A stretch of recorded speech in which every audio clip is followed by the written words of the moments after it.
Good morning. I'd like to welcome everybody to the May 29th meeting. I'd like to ask Craig Slave, who would, a word of prayer.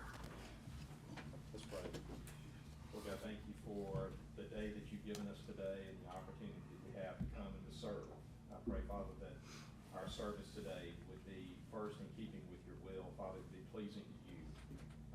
That what is said and done here today, Father, will be something that you can bless. Help us today to be blessed. Help us, Lord, to have all of the resources that we need here in our community. And I pray, Father, you'll give these men wisdom and discernment so that the resources that they have under their authority, Lord, will be used in the best interest of every citizen of our community. Father, I pray that you'll continue to protect our community, provide for us. Thank you for those men and women who serve us every single day in so many different ways, Lord, especially our law enforcement, emergency response, our firefighters, Lord. I pray for their safety. I pray for their families. I pray that you bring them home safely in Christ's name. Amen.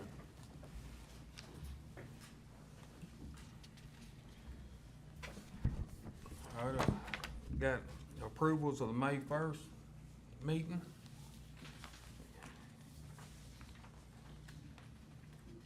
In the planning? Yep, and planning. Make a motion approved. Second. Brad made a motion, Steve seconded the motion. Any further discussion? All in favor? Aye. So we're in the planning commission meeting. Right. Correct, planning Okay. commission meeting. All right. Yep. Any old Yeah. business? Any old business somewhere? Got any old business, No, sir. Brian? Okay. New consideration, Brian. Yes, sir, we do. All right, the first item under new considerations, we have Kenny Dawson seeking a conditional use permit to operate a seasonal crawfish business at 112 Fisherman's Lane. This is a 4.12 acre parcel that is zoned A1. And this is an aerial view of the property. And this is a picture of the entrance to the property.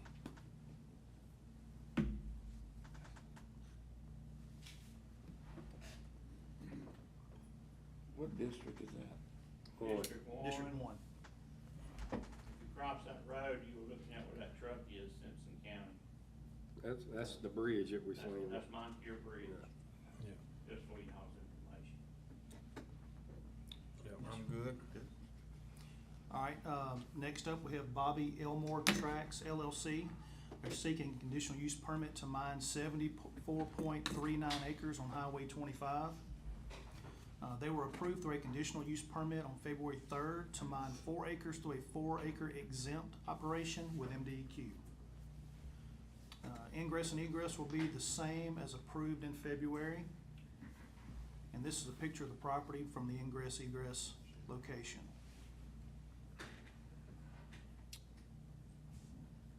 Okay. And surrounding properties. You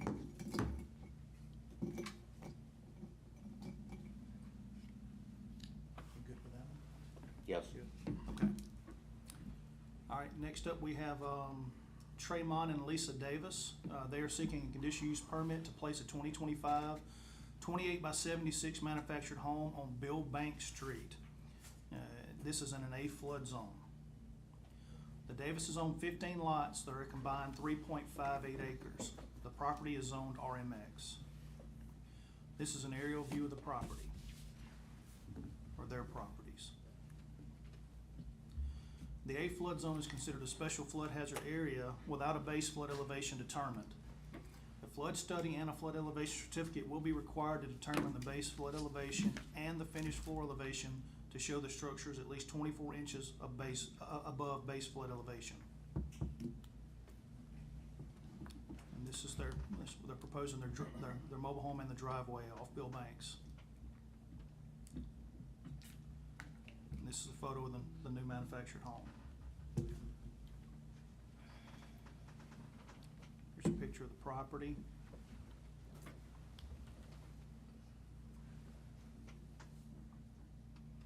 And surrounding properties.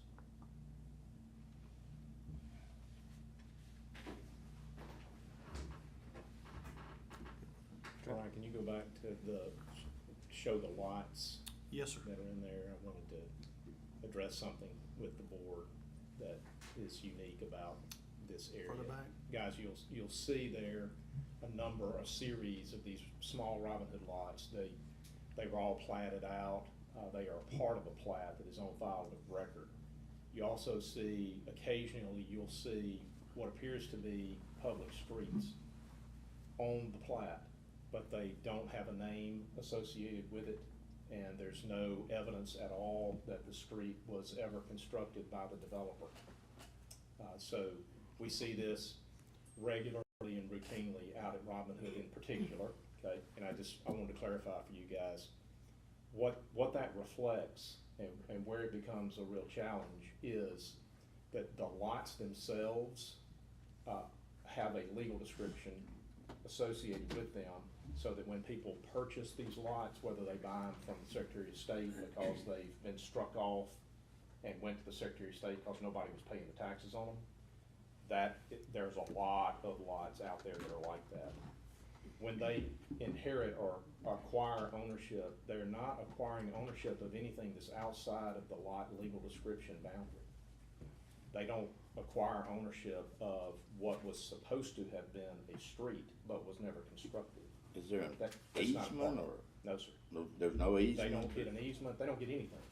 And so, occasionally, we will have folks that are sophisticated enough to understand that they didn't acquire interest in what is a platted but never constructed street. And so I wanted to clarify for you guys, if we run across a situation like this, where there is a plat that reflects what was supposed to have been a street but was never built, the legal reality is that property is still owned by somebody, and it is not a public street.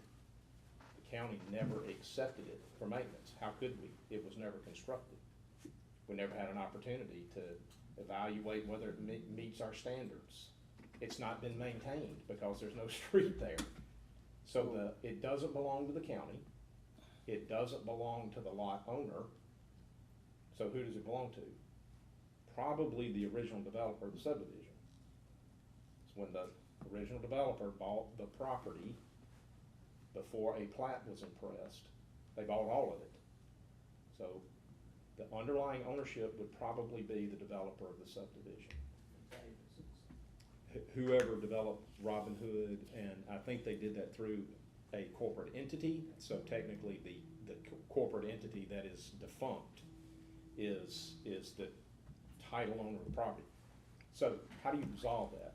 One idea, the property owners who acquire enough of the land out there and kind of understand the dynamics of this will routinely get a lawyer involved, and they file some sort of pleading in Chancery Court to indicate that the property is not going to be subject to development for a public street, is not needed for access, and ask the court to declare, literally enter an order that declares that property has never been accepted for public street or for public maintenance, and is in position to essentially be court order abandoned off the plat. And that triggers. The area from where the street would have been. Yes. Yeah, right there. Everything that was originally shown on the plat to have been a street but never constructed.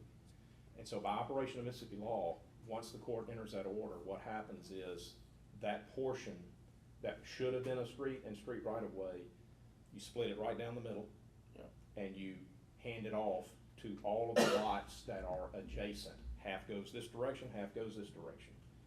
And so if they own everything in that block and the court enters an order to that effect, they could in fact own all of the lots plus all of what would have been the street. Now they've got a lot. Or that is- half of what would have been a street. Well, Well, if you look they at actually own both sides, Both sides of Steve. the, So Of so that you would one. split it in half. That one. Yeah, the splitting it in half is because the law says half goes to this side, half goes to this side when you abandon a public street. So even though it's never been a public street, We have seen our chancellors be willing to enter an order saying, well, it was supposed to have been, so we're gonna treat it like an abandonment. Let's take, for instance, if somebody like owns the lots below the red line right there, And they do.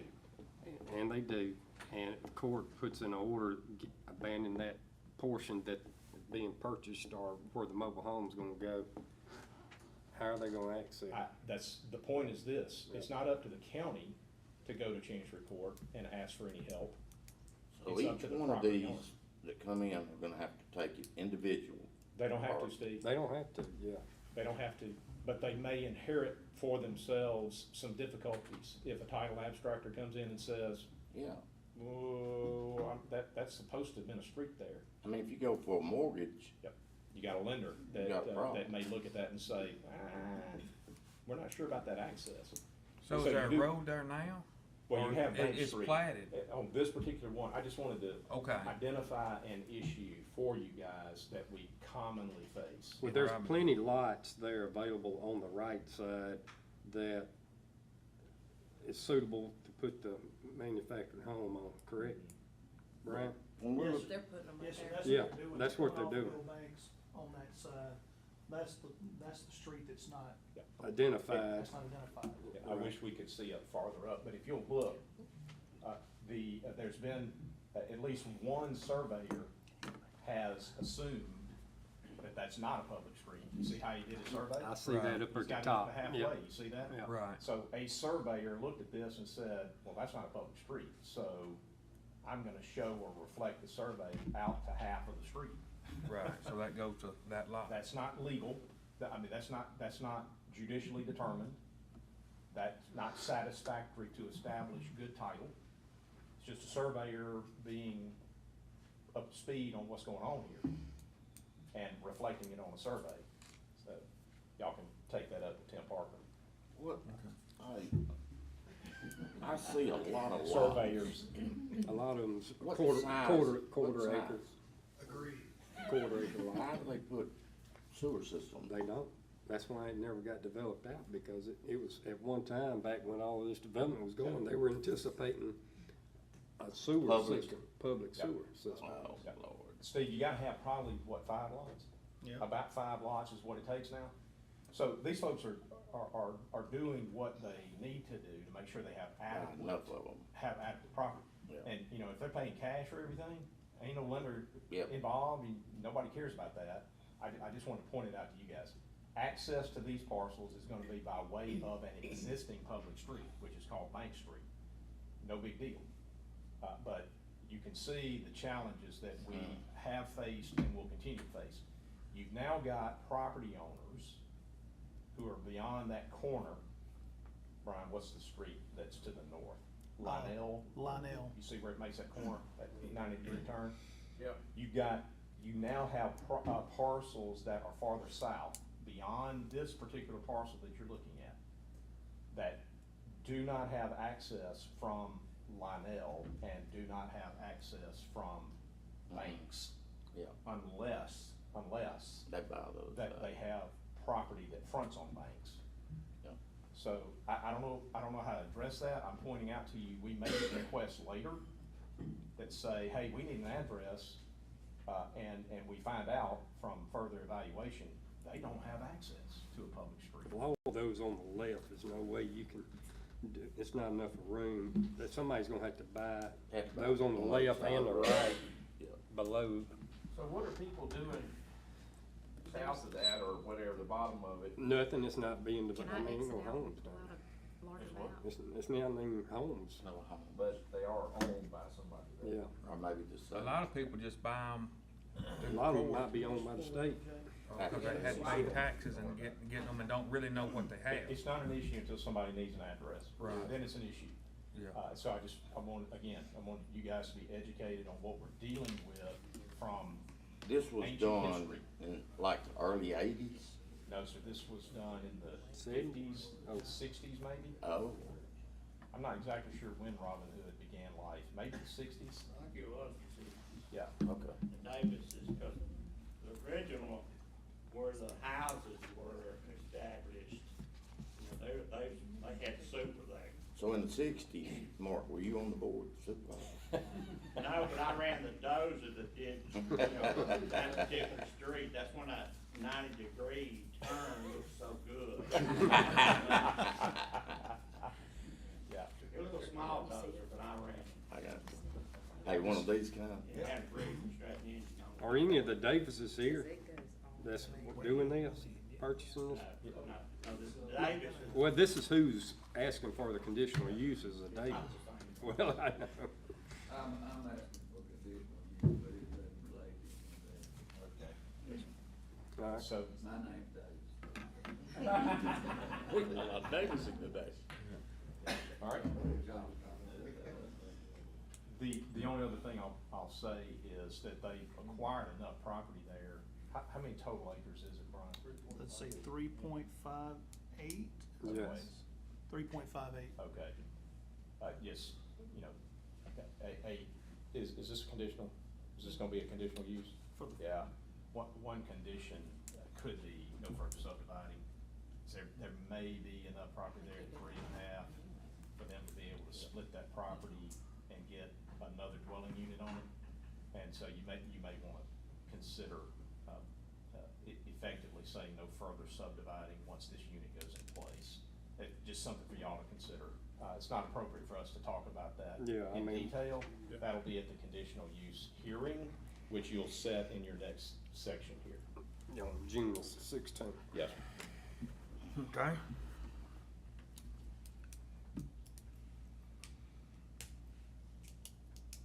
All right. Last item under new considerations, David and Courtney Reeves are seeking a conditional use permit to add an accessory dwelling unit at 366 Boatler Road. This is a 1.38 acre parcel that is zoned A1. This is an aerial view of the property. And this is the floor plan here. Mr. and Mrs. Boatler are requesting to add 600 square feet to an existing shop on the property that will be used as a mother-in-law suite. And here's a picture of the property.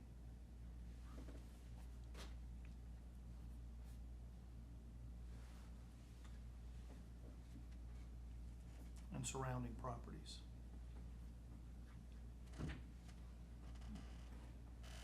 And the shop is already there, they're just wanting to add on to the shop? Yes, sir. Right, the current shop is already there? Yes, sir, that's correct. Yeah.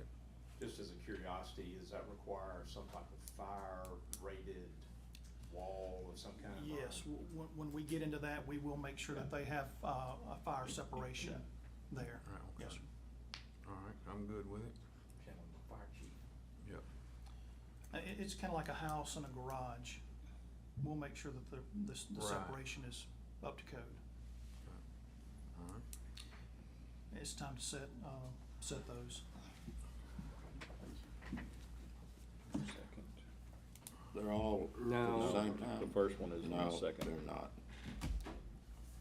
All right. For Kenny, I make a motion to set number 1 on June the 2nd. I second that motion. Brad made a motion, I second the motion. Any further discussion? All in favor? Aye. Motion carries. And I'll make a motion to set 2, 3, and 4 for June the 16th. Second. Brad made a motion to set 2, 3, and 4 for June the 16th. Steve seconded that motion. Any further discussion? All in favor? Aye. Motion carries. All right. The last item we have is a nuisance property that this is a review that has been resolved. This is from the May 1st planning meeting. The property owner removed the camper and it's no longer a nuisance matter. We have closed the file, so they're good. Good deal. And that's all we have. Thank y'all. Thank you. Colton, you could Make a motion to adjourn. Colby Second. has done a fantastic job, just know that. Steve made a motion to adjourn. Scott seconded that motion. Any further discussion? All in favor? Aye.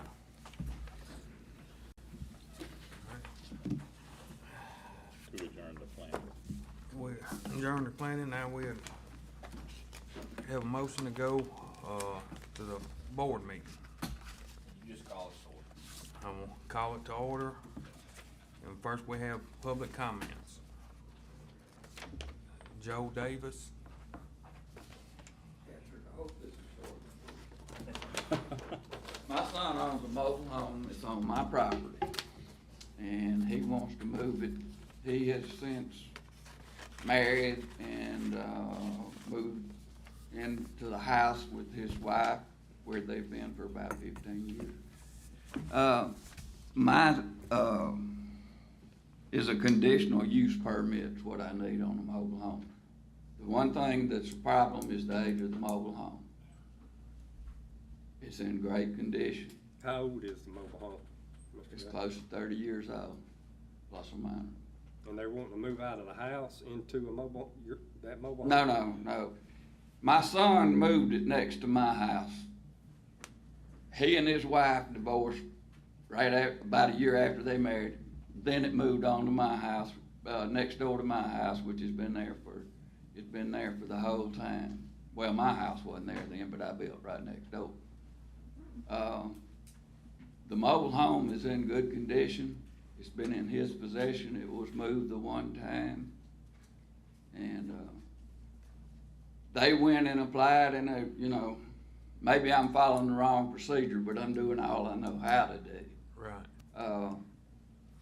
I can see no reason. My main thing is to answer any question you have as to why we should be able to move this on to his family, his wife's family property, which is about 60 acres. I got a drawing here if you want to look at it. Can you give us an address on where it's gonna be moved to? Yeah. I talked with Steve about this way back, and I thought he was gonna handle it for me, but, Well, we got you right here today. it's, 289 Hollow Oak Lane, Brandon, Mississippi. But it's in the county, not in the city. Mr. This Davis. will show you a whole lot, and not to scale or anything, just to get a picture of what's going on here. Hollow Oak Lane is in the vicinity of Vance and Hammond's Grocery out there. His family, his father-in-law her father-in-law, no, his father-in-law and his sister were the primary owners of this property. They've owned it for generations since the Civil War. And I drew this as the property. That's not anything like what the property is. It's about 60 acres. This is the road coming in from 468. There it is, right there. Yeah. Okay, and when you get to their property back here, this is a mobile home, this family, this is a mobile home, this family, this is the father-in-law's house. This is a house, this is my son's house. No, this is my son's house. This is his father-in-law's house. This is What's the her zone? aunt's house. This is RE1? RE1A. Mr. Davis, if your son is already living in a house, why does he need another mobile home? His sister-in-law, which is his wife's twin sister, is divorced, and she's living with them, and she wants to be with family.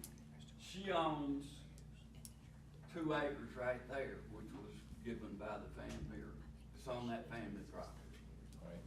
And it will move right there. She will be with her family right behind my son's house. So she's living, Guess it's better being in the house. so his sister-in-law is gonna move behind in the mobile home that's coming off of your property.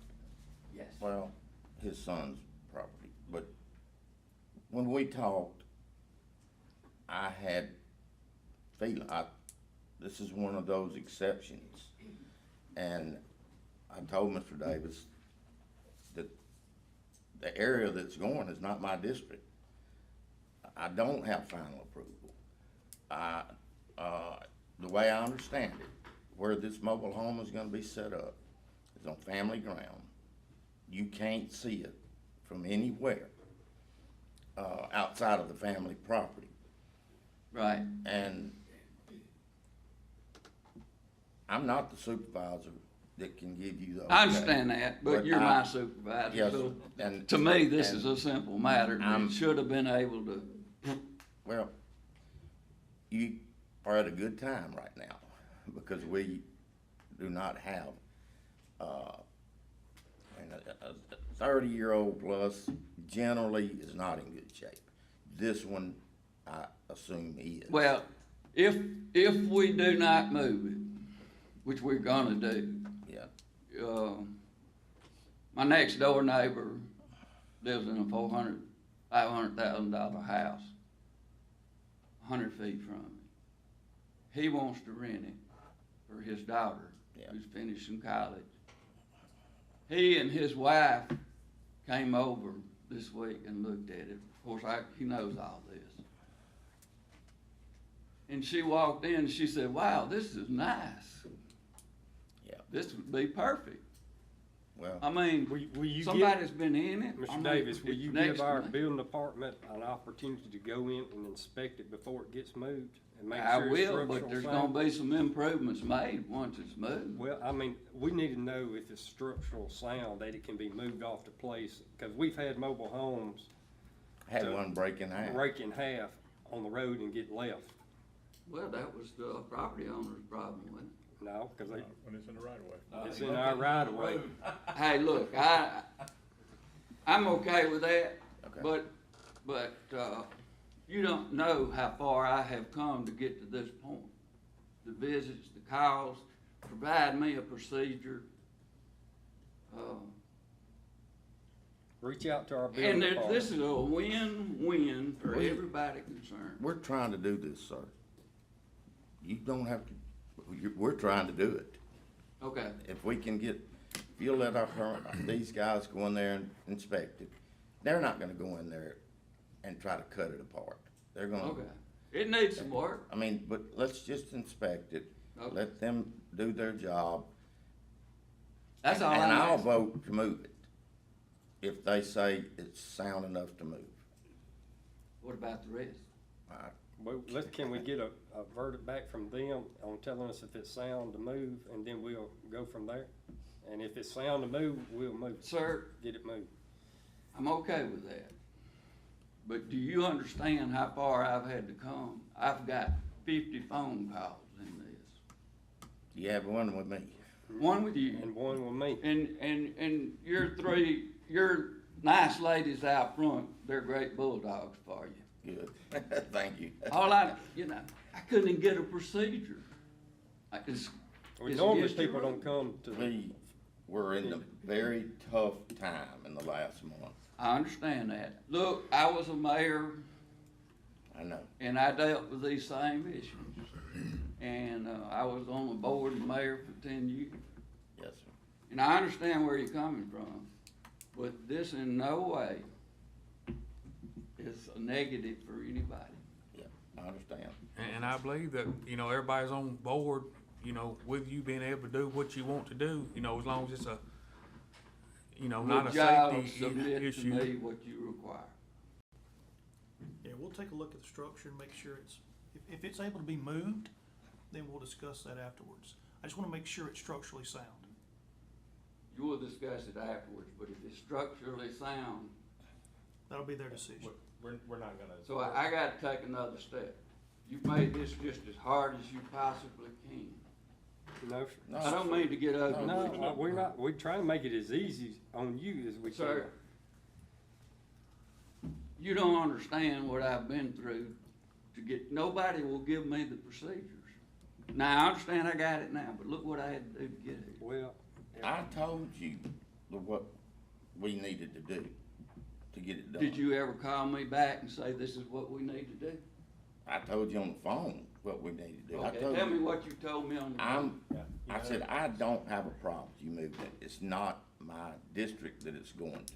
Guys, I think That- y'all made it clear that the procedure is as follows. Mr. Davis needs to coordinate with your community development people to go out and inspect the unit. If that unit is found to be satisfactory, I then told Mr. Davis it's gonna have to be It is fixed. a It'll have to decline. meet I code. think we've heard enough about what we wanna do here. He needs to make a phone call to get it coordinated with community development to Davis. do the inspection. and then we'll. I thought we had a address- cordial That's what I'm writing down now. conversation. So I mean, look, I appreciate you. yeah, we meet Monday, so if everything looks good, we can get it done Monday. My family are all working, and I'm the only one, I'm retired. So, they bought it, you know, we can't fight this, but I will. It'll be simple, but they okay if I move, and all of them is get a permit, that's office building, that's not a problem. Thank you. Thank your ladies out front. They done their job. Yes, we definitely know. Well, that's bad. Have a good one. Thank You you. too, thank Yeah, you.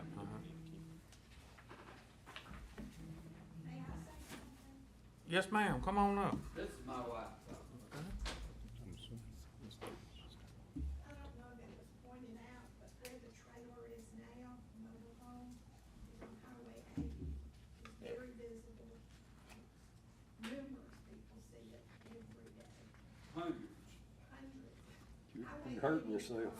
You know, Cooley, Shallow Road, go around a curve and there's a straight stretch. That's where it is. Okay. So it's very visible. Where we wanna move it is on family land. It's only visible by family. Yes, ma'am. Thank you, Mr. Davis. Thank you. Mr. Hicks?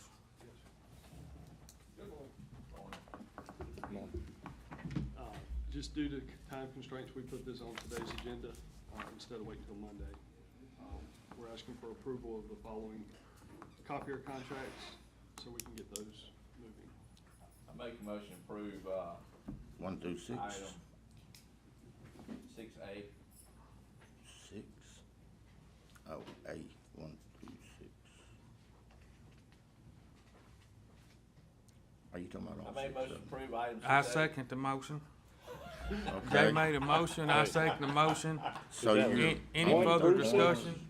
1 through 6? Roman A, numeral 1 through 6? Yeah. 1 through Okay, 6. I'll Roman second numeral Jay's 6. I've motion. already Alright. seconded, so. Okay, you already got it then. Yeah. Now, we're gonna go to any further discussion. Mr. Gaines, would you like to discuss anything now? You No, or Mr. I just Berry? want to be clear that we're 1 through 6 and not Okay. just 6A. Roman numeral 6. Mr. Berry, any further discussion? No, sir. All in favor? Aye. Motion carried. You didn't ask me.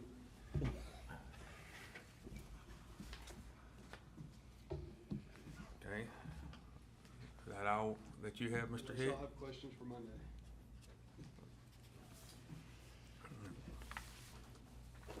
Any additional business? No, sir. Need for executive. I make a motion to discuss the need for executive session. Second. Jay made a motion to need for executive session. Steve seconded that motion. Any further discussion? All in favor? Aye. What are we going in for? Litigation, acquisition of property. All right, I make a motion to go into executive session for those 2 reasons. Second. Jay made a motion, go into executive session. Steve seconded the motion. Any further discussion? All in favor? Aye.